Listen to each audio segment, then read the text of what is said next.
Hello po mga ka-21 Evans. Kamusta na po kayong lahat? At eto na naman po ulit ako sa aking panibagong vlog. At sana ay nandyan pa rin kayo. Suportahan nyo ako sa aking mga simple, sari-sari vlog.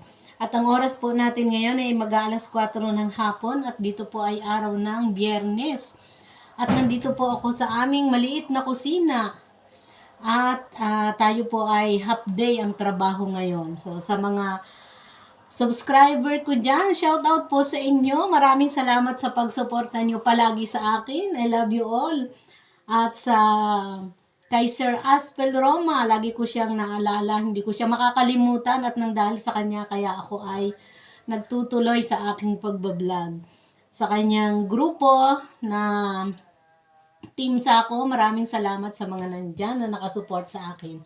At ngayon po ay nandito tayo sa kusina dahil tayo ay maagang ang lumabas sa ating trabaho. Tayo ay bumili ng gagawin nating merienda. Bumili po ako ng kamuting kahoy.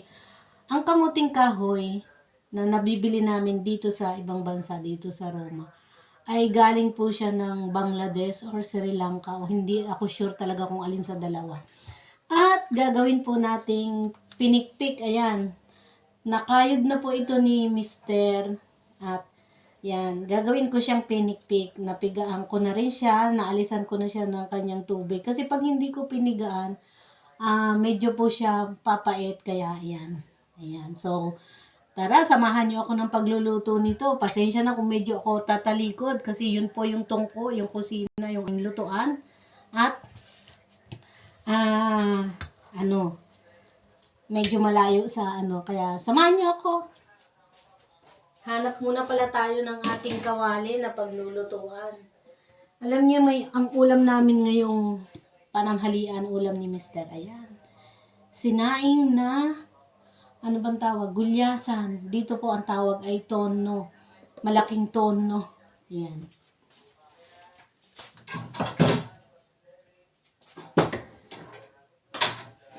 At ayan, ayusin lang natin ang ating maliit na kusina. Pakita ko sa inyo, alam niyo yung nang bawang namin, ayan o, sumuloy siya at ngayon wala na. Namaalam na yung yung bawang. So tapon na natin. Kasi wala na siyang At yan, tayo ay maghahanap ng ating kawali, ng ating paglulutuan ng ang tawag po sa aking lulutuin ay pinik. Ayan po mga ka-Evans, ituloy natin ang ating pagluluto. At magpainit na po tayo ng ating kawali. Ayan. Ang tawag po sa aking lulutuin na ito ay pinikpik. Lagay na natin ang oil. Social pang oil.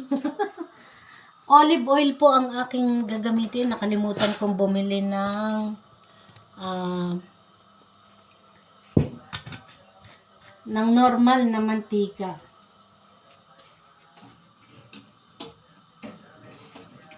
Pasensya na po, nakatalikod ako.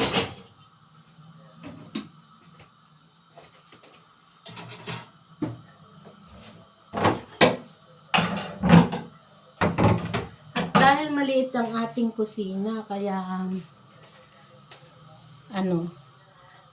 yun, pinapainit po natin ang ating kawali. Ayan guys, mga ka-Evans, lalagay na natin ang unang pagluluto natin ng pinikpik. Madalang ko po itong gawin. Mabibilang sa daliri ang paggagawa ko nito. Kasi nga,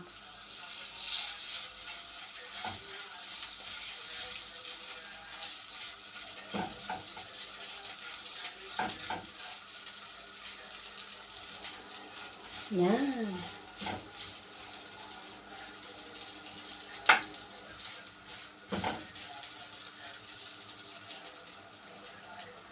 Ayan, nagluluto tayo ng pinikpik. Kailangan po na medyo palapadi natin.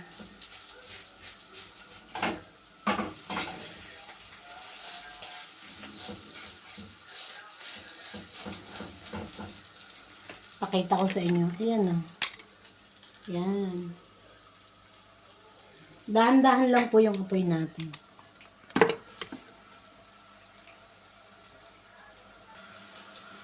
Dinoble ko na mga ka-Evans ang lagay sa isang kawali. Dalawang sandok ng kutsara para ma-sure tayo na luto siya.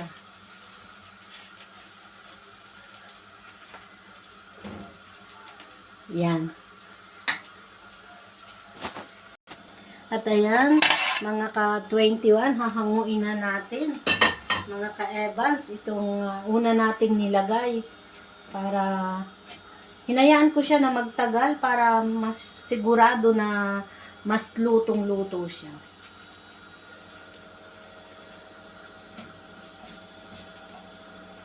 Kailangan lang dagdagan natin ng konting oil. Itong isa, tahanguin ay ating babalik na rin. Pakita ko sa inyo kung anong itsura niya. Ayan, ganyan na siya, oh. Nagba-brown na siya, Nagba-brown na siya at mabango na rin ang amoy niya. So, yan. Hanguin na natin to. At luto na siya. At ayan, oh. Yan. Brown na siya. Medyo maputi lang ang tingin. Pero siya ay brown na. Yan. Lagay tayo ng oil.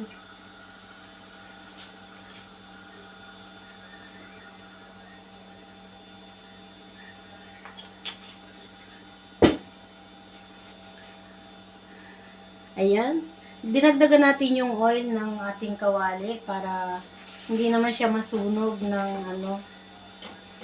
At yan, maglagay na ulit tayo. Kayo po ba, paano magluto ng pinikpik? O nagluluto rin ba kayo nito, mga ka-Evans? Pa-comment po sa baba kung saan man nakakaabot ang aking video na to. At kung paano po kayo magluto ng ginadgad na kamuting kahoy. O nagluto rin ba kayo ng pinikpik? Ayan, paluto na rin itong isa na sinunod natin na nilagay dun sa hinango natin. Ayan. Medyo po siyang matagal-tagal lutuin kaya kasi kailangan talaga lutong-luto siya. Yan. At kailangan po medyo manipis talaga kasi yan. Pag hindi natin pinanipis yung niluluto natin, baka maghilaw yung gitna, yung loob niya baka maghilaw. Tapos katamtaman lang yung apoy niya ng kalan para hindi siya mabigla ang luto at hindi rin siya masunog, 'di ba? Ayan mga ka-Evans, meron na tayong ilang pirasong luto. Ayan. At unti-unti na nakakaluto tayo. Ayan. Medyo po matagal akong magluto dahil para siya ay lutong-luto talaga dahil baka mamaya pag kinain mo yung gitna pala ay hilaw pa.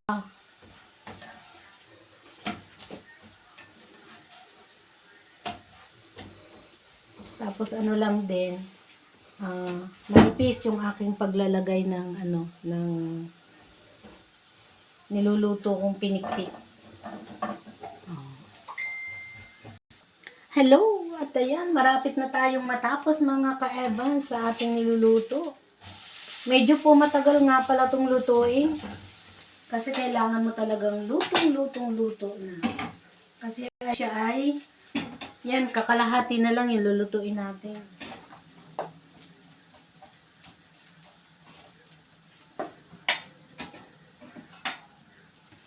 Pinikpik na lahat ang gagawin ko sa kanya kasi kung ibahin ko pa ng luto, kukunti na yung matitira. Kaya, yun, gagawin, dire-diretso na lang natin, pinikpik siya. Ito na yung mga naluto ko. Ayan, oh.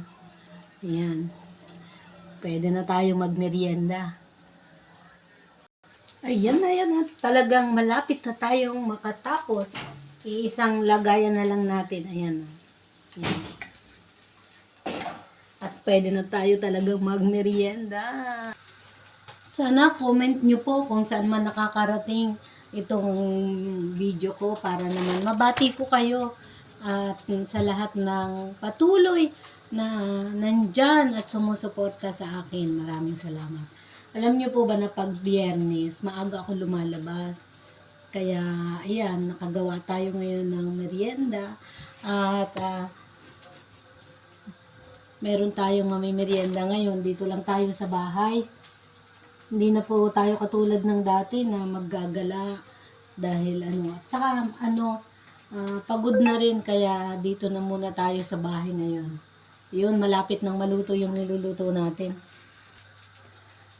At yan guys, tapos na mga ka-Evans ang ating pagluluto. So, eto na siya.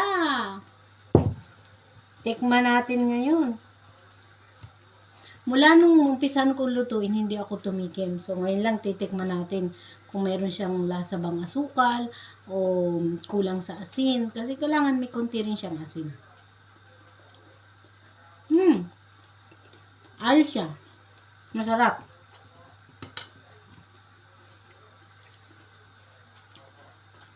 Olive oil po ang ginamit natin dito. Yan. Sarap, mainit lang. Meron pang huli. Last. Tara, merienda na po tayo. So, hanggang dito na lang mga ka-Evans. At sana samahan niyo ulit ako sa susunod ko pang mga vlog. So, thank you po. Salamat sa pagsama niyo sa aking pagluluto ng simpleng pinigpik. Bye-bye. God bless you all and I love you all. Follow for more. Subscribe for more. Bye-bye.